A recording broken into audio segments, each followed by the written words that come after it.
Welcome to Sneha teaching. तो कैसे हैं आप सब? आई होप आप सब बहुत अच्छे हैं और अपना बहुत बहुत ध्यान रख रहे हैं। तो आज हम लोग इंग्लिश पेडागोजी के बारे में थोड़ा सा देखेंगे, थोड़े से क्वेश्चंस इंग्लिश पेडागोजी के सॉल्व करेंगे और इससे आपको हेल्प मिलेगा कि सीटीईटी में इंग्लिश पेडागोजी के क्वेश्चंस को कैसे और किस तरीके से सॉल्व करना है। तो मैंने बीच में से कुछ इंपॉर्टेंट क्वेश्चंस उठाए हैं आप सबके लिए जो मुझे इंपॉर्टेंट लगा है। और जनवरी 2021 का पेपर अभी मैं अपने चैनल पे सॉल्व करवा रही हूँ, तो बीच में से कुछ कुछ क्वेश्चंस मैंने उठाए हैं जो मुझे एग्जाम परस्पेक्टिव से थोड़े से स्ट्रांग लगे हैं। तो मैंने उन्हें उठाया है और मैंने चाहा है कि इस पे चलिए आप सबको डिस्कस करके एक आप लोग को आइडिया मिल जाएगा कि इसके क्वेश्चंस को कैसे सॉल्व करते हैं। तो ये यहाँ पे देखिए क्वेश्चन क्या कह रहा है, लिटरेचर शुड बी, यहाँ पे एक सेकेंड, हाँ जी, जस्ट अ सेकेंड, मुझे मुझे खुद ही क्वेश्चन नहीं दिख रहा, 1 मिनट। हाँ, लिखा है यहाँ पे, मैं क्वेश्चन नंबर 107 की बात कर रही हूँ। Literature should be included in language classroom because, यहाँ पे कह रहा है कि जो लैंग्वेज कक्षा है, जो भाषा वाला कक्षा है, वहां पे लिटरेचर को आप इंक्लूड कीजिए, आपको इंक्लूड करना चाहिए literature.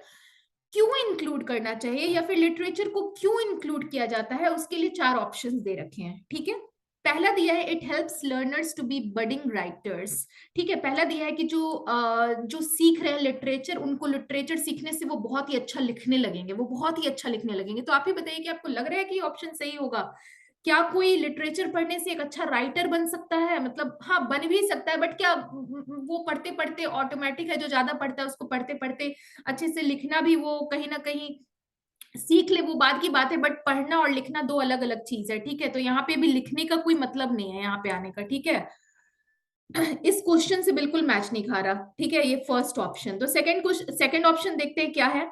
It gives exposure to different grammatical forms and structures, अलग अलग ग्रामेटिकल फॉर्म्स एंड स्ट्रक्चर्स को जो है लिटरेचर जो है या वो फॉर्म देता है। भाई ऐसा है कि ये कहना चाह रहा है कि जो लिटरेचर, इंग्लिश लिटरेचर जो बच्चे पढ़ रहे हैं या हिंदी लिटरेचर जो बच्चे पढ़ रहे हैं, इससे क्या होगा कि उनको ग्रामर का जो नॉलेज होगा, ग्रामर के स्ट्रक्चर का नॉलेज होगा। भाई सिर्फ ग्रामर पढ़ाना लिटरेचर का मकसद नहीं है। ठीक है, सिर्फ ग्रामर के बारे में जानना, अगर कोई ऐसा कह रहा है कि लिटरेचर पढ़ के कोई सिर्फ ग्रामर की पढ़ाई कर रहा है, तो ये लिटरेचर का मकसद नहीं है।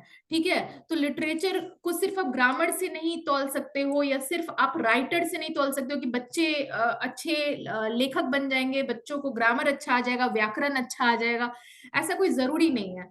तीसरा ऑप्शन हमारा कह रहा है develops moral values among the learners, बच्चों के बीच एक नैतिक जो है नैतिक मूल बच्चों को समझ में आने लगती है लिटरेचर पढ़ने से। तो भाई लिटरेचर का सिर्फ एक ही मकसद तो नहीं है कि बच्चे जो है वो हाँ, मे बी ये मकसद हो सकता है, कोई कोई स्टोरीज ऐसी होती है जिससे पढ़ के हमें मोरल वैल्यूज मिलती हैं अच्छी अच्छी, बट सिर्फ क्या एक इतना ही? ये कह रहा है कि develops moral values among the learners, तो क्या सिर्फ एक यही ऑप्शन सही है? सिर्फ मोरल करता है और क्या हुआ? तो यहाँ पे चौथा ऑप्शन पढ़िए आप। It exposes them to different genres, culture and social issues, कई सारे कल्चर, सोशल इश्यूज और डिफरेंट चीजों के बारे में जो है लिटरेचर बच्चों को बताता है। ठीक है, तो ये कहीं ना कहीं सही ऑप्शन है कि ये मल्टी डायमेंशनल है लिटरेचर, सिर्फ राइटर या सिर्फ ग्रामेटिकल फॉर्म या सिर्फ लर्नर के लिए नहीं है। बच्चे इससे बहुत चीज सीखते हैं, सोशल इश्यूज क्या चल रही हैं, बहुत सारे स्टोरीज होते हैं उसमें, कल्चर सीखते हैं। ठीक है, तो इन सब से एक्सपोज करता है हमारा क्या जो है वो लिटरेचर है। तो हम इसमें फोर्थ ऑप्शन हम इसको सही करते हैं। ठीक है, आइए नेक्स्ट क्वेश्चन देखते हैं क्या है। नेक्स्ट क्वेश्चन हमारा कह रहा है a teacher makes her learner respond to her actions, एक टीचर जो है, एक शिक्षिका जो है या शिक्षक जो है, वो अपने जो सीखने वाले हैं उनको उनके एक्शन के थ्रू कह रहे हैं रिस्पॉन्ड करने को। वो बोल रहे हैं भाई ऐसा है, मैं जो पढ़ा रहा हूँ अब एक्शन करके आप मुझे बताओ कि मैं क्या पढ़ा रहा हूँ।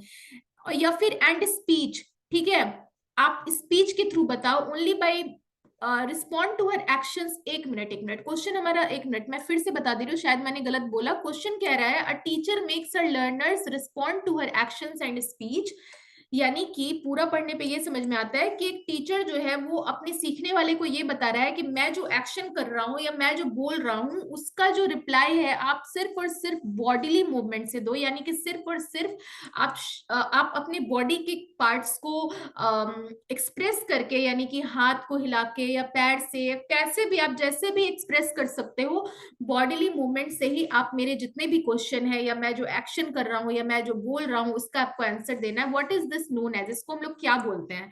इसको हम लोग टोटल फिजिकल रिस्पॉन्स बोलते हैं, टास्क बेस्ड लैंग्वेज टीचिंग बोलते हैं, कम्युनिकेटिव अप्रोच बोलते हैं या प्लेवे मेथड बोलते हैं। सीधी सी बात है, यहाँ बॉडीली मूवमेंट्स की बात हो रही है तो यहाँ पे टोटल फिजिकल रिस्पॉन्स हो जाता है। फिजिकल बॉडीली मूवमेंट्स, यहाँ पे ज्यादा सोचना ही नहीं है, bodily movements total physical response हो जाता है। ठीक है, तो यहाँ पे सेकंड ऑप्शन, फर्स्ट ऑप्शन जो है वो हमारा राइट हो जाता है यहाँ पे। ठीक है, चलिए नेक्स्ट देखते हैं। क्वेश्चन नंबर 12 हमारा कह रहा है, जस्ट अ सेकेंड, हाँ, क्वेश्चन नंबर 12 हमारा कह रहा है, 112 कह रहा है स्टूडेंट ऑफ क्लास 4, एक क्लास 4 का बच्चा है, is having some problem in writing, उसे लिखने में कोई प्रॉब्लम है, वो लिख नहीं पा रहा है ठीक से। ठीक है, शी मे हैव, क्या प्रॉब्लम हो सकता है उसे? उसे डिसलेक्सिया है, उसे डिस्ग्राफिया है, उसे डिस्फेजिया है या उसे डिसकैलकुलिया कैलकुलिया है। हाँ, थोड़ा सा प्रोनाउंसिएशन में आप लोग को थोड़ा डिफिकल्ट लग सकता है, थोड़ा इजी लग सकता है, ये बड़े ही इंग्लिश के भारी भरकम शब्द लग रहे होंगे आपको, बट ज्यादा घबराने की जरूरत नहीं है। इन सब के बारे में स्पेशली मैं किसी क्लास में बता दूंगी। डिसकैलकुलिया यहाँ पे कैलकुलेशन से आता है। ठीक है, अभी आपको बारी बारी से मैं सब बता दूंगी नेक्स्ट क्लास में, अभी आप इतना ही जानिए कि इसका सही आंसर क्या होगा, डिस्ग्राफिया। इसका सही आंसर क्या होगा? डिस्ग्राफिया। बच्चे को जो है लिखने में प्रॉब्लम है तो डिस्ग्राफिया है। ठीक है, बच्चा लिख नहीं पा रहा है, डिस्ग्राफिया प्रॉब्लम है। ठीक है, तो शी में है।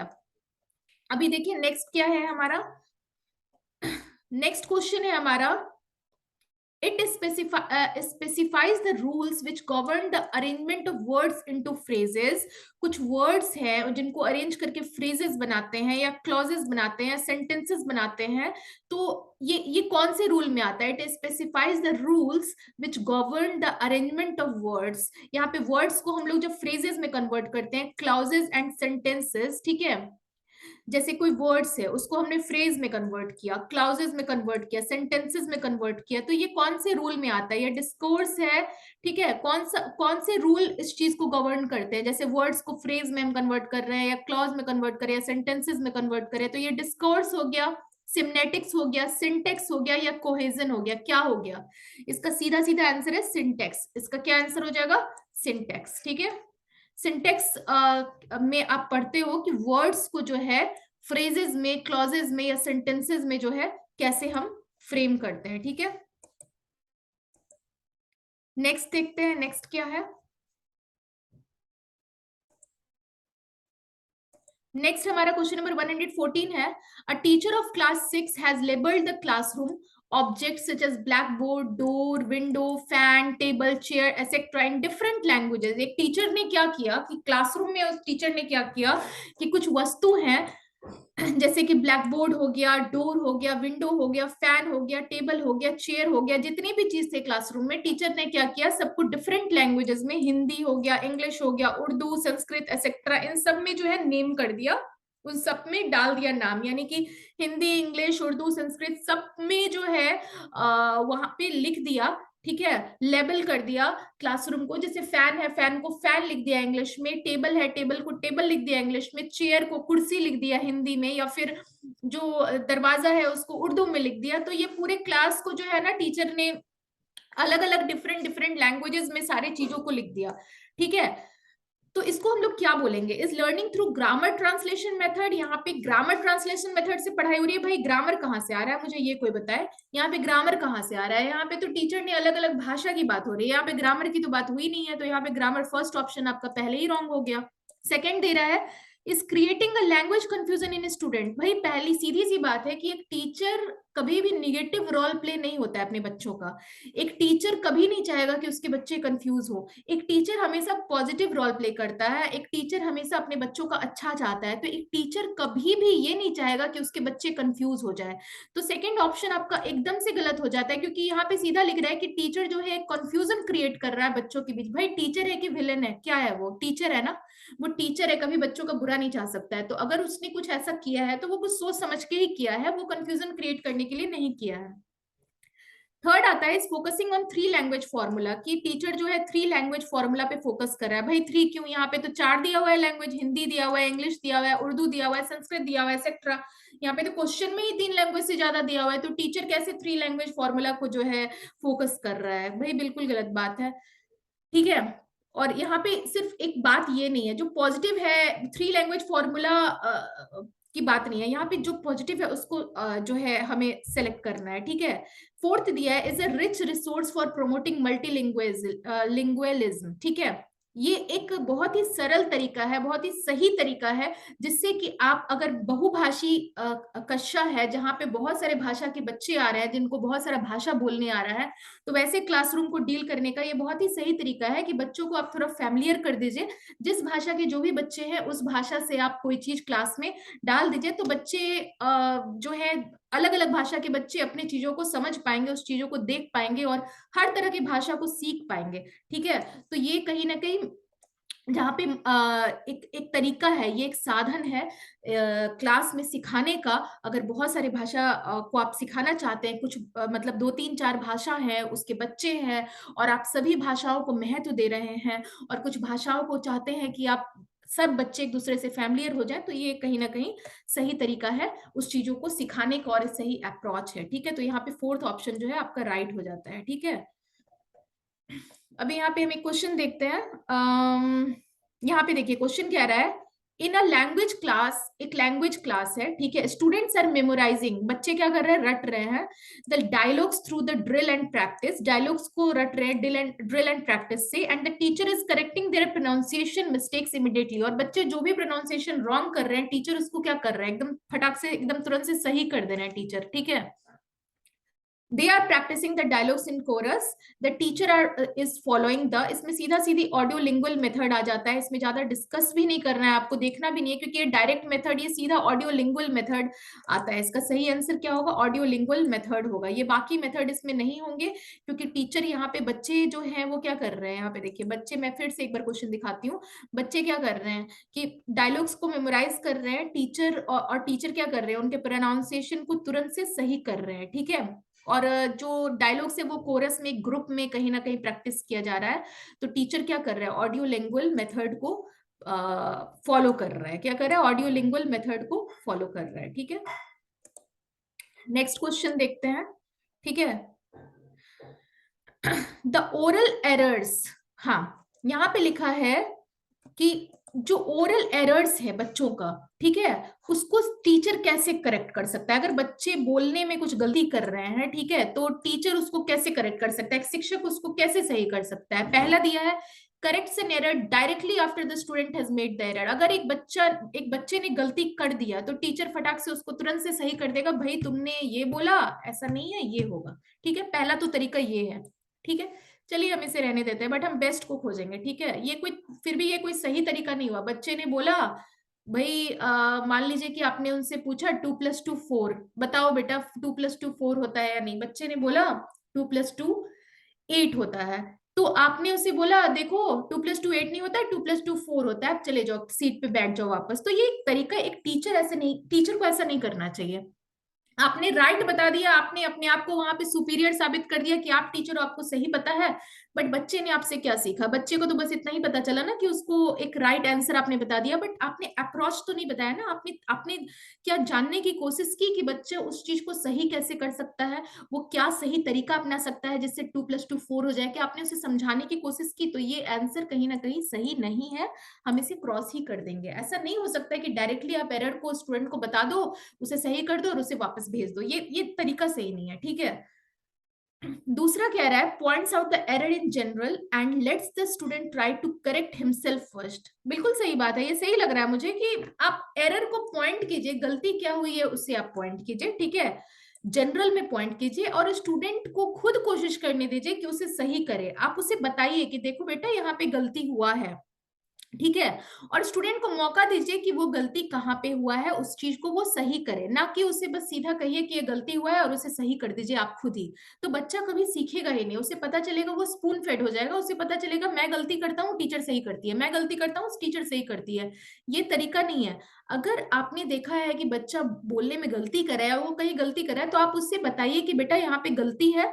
बच्चा क्या करेगा कि उसको सही करने की कोशिश करेगा, और ये सही करने की पहली कोशिश आपको बच्चे को ही करने देनी है, ना कि उसे स्पून फेड कर देना है। आप उसे फटाक से एकदम तुरंत से उसे दे दोगे, लो यही है इसका सही आंसर, ये तरीका सही नहीं है। तीसरा दिया है, ignores the error as it may hamper their learning. क्या ये क्या सही तरीका लग रहा है आपको कि आप बच्चे ने जो गलती किया आप उसे सरासर इग्नोर कर दो कि भाई गलती किया, अगर मैं उसे इग्नोर कर दूंगा ना तो बच्चा सही से सीखेगा, उसे उसे उसकी गलती का पता ही नहीं लगने दो। अगर बच्चे को उसकी गलती का पता नहीं चलेगा ना तो उसकी लर्निंग स्मूथ होगी, उसकी लर्निंग सही से होगी। भाई अगर बच्चे को अपनी गलती का पता नहीं चलेगा तो वो गलत चीज ही सीख जाएगा, वो उसी चीज को सीख जाएगा। कल को वो 2+2 4 नहीं, 2+2 8 ही बताएगा, और वो दावे से बताएगा कि यही सही है। तो आप उसकी गलती पे उसको इग्नोर नहीं कर सकते हो जस्ट बिकॉज, इसलिए कि बच्चे की लर्निंग में प्रॉब्लम आएगी। बच्चा जो सीख रहा है, जो भी सीख रहा है, उसे सीखने दो पहले। गलत सही जो सीख रहा है, भाई ये गलत सही जो सीख रहा है ये वाला टेक्निक नहीं अपनाना है। गलत सही जो सीख रहा है वाले फंडे को हटा दीजिए। गलत सही का बात नहीं है, बच्चा गलत ही सीख जाएगा, बात इस चीज की है। तो इसीलिए एरर को आप इग्नोर नहीं कर सकते हो। तो थर्ड ऑप्शन भी हमारा गलत हो जाता है। फोर्थ ऑप्शन आता है हमारा, ask ask other students to help him as peer tutoring is must in schools. अब ऐसा है कि बच्चे ने गलती किया, अब आप दूसरे बच्चे को बुलाइए, बेटा तुम आओ और इसकी गलती को सुधारो। तो आप क्लास में ऐसा माहौल क्यों क्रिएट कर रहे हो कि जो है बच्चा जो है दूसरा बच्चा आएगा उसको सुधारेगा, ये है वो है, टीचर क्यों है? और बच्चा अगर खुद सक्षम है अपनी गलती को ठीक करने के लिए तो पहले हम उस ऑप्शन को देखेंगे ना कि हम दूसरे ऑप्शन पे जाएंगे। तो यहाँ पे सबसे सटीक आंसर जो आता है वो 2 आता है, सेकंड नंबर जो है वो सबसे सटीक हो जाता है, ठीक है। नेक्स्ट क्वेश्चन देखते हैं क्या है, just a second. Next question है, as a pair activity the teacher gives her learners almost the same pictures. ये 2021 जनवरी का पेपर है, सीटीईटी का इंग्लिश का पेपर है, ठीक है, इंग्लिश पेडागोजी का पेपर है, ठीक है, ध्यान से देखिएगा। ये इंग्लिश लैंग्वेज टीचर की यहाँ पे बात हो रही है। As a pair activity the teacher gives her learners almost the same pictures. Pair activity में क्या होता है कि टीचर जो अपने सीखने वाले हैं लर्नर्स को एक ही जैसे पिक्चर देते हैं और उनको बोलते हैं कि अब भाई ऐसा है बच्चों, अब आप लोग डिफरेंस फाइंड करो। दोनों को एक जैसा पिक्चर दे दिया, मान लो राम और श्याम है, दोनों को एक ही जैसा पिक्चर मिल गया, और दोनों को टीचर ने बोल दिया भाई ऐसा है बच्चों, तुम लोग अब ऐसा करो कि दोनों पिक्चर को देखो और एक दूसरे से क्वेश्चन पूछो और देखो कि क्या डिफरेंट है। टीचर ने कहा कि राम और श्याम तुम दोनों क्या करो कि दोनों पिक्चर को देखो और दोनों में क्या डिफरेंस है, दोनों एक दूसरे से बातें करो और पता लगाओ। टीचर क्या कर रहा है? ग्रामर एक्टिविटी कर रहा है क्या? ये पिक्चर में कोई ग्रामर की क्लास ली जा रही है? भाई क्यों? गलत ऑप्शन है। दूसरा है स्पीकिंग एक्टिविटी। भाई बिल्कुल हो सकता है, यहाँ पे राम और श्याम को बोलने के लिए ही तो कहा जा रहा है कि जहां पे भी गलती लग रही है वहां पे बोलो बोलो। क्या क्या सिमिलैरिटी लग रही है, क्या दोनों पिक्चर में एक जैसा लग रहा है, क्या दोनों पिक्चर में अलग जैसा लग रहा है, उसको बोलना है। तो स्पीकिंग एक्टिविटी सही है। Close based activity, cross words activity, यहाँ पे कोई एक्टिविटी नहीं हो रही है, यहाँ पे टीचर ने बोला है पहले आप पिक्चर को देखो और फिर बोलो, अपने अपने आप को जाहिर करो, ठीक है। सीधा कहा है ask ask each other question, यहाँ पे बोलने की बात कही जा रही है, तो ये एक स्पीकिंग एक्टिविटी हो जाती है। क्या हो जाती है? हमारी स्पीकिंग एक्टिविटी हो जाती है, ठीक है। तो यहाँ पे हमने अभी 3 4 5 क्वेश्चंस देखा। आई होप कि आपको समझ में आया कि इंग्लिश पेडागोजी के क्वेश्चंस को किस तरह से आप अप्रोच कर सकते हैं, किस तरीके से समझ सकते हैं, ठीक है।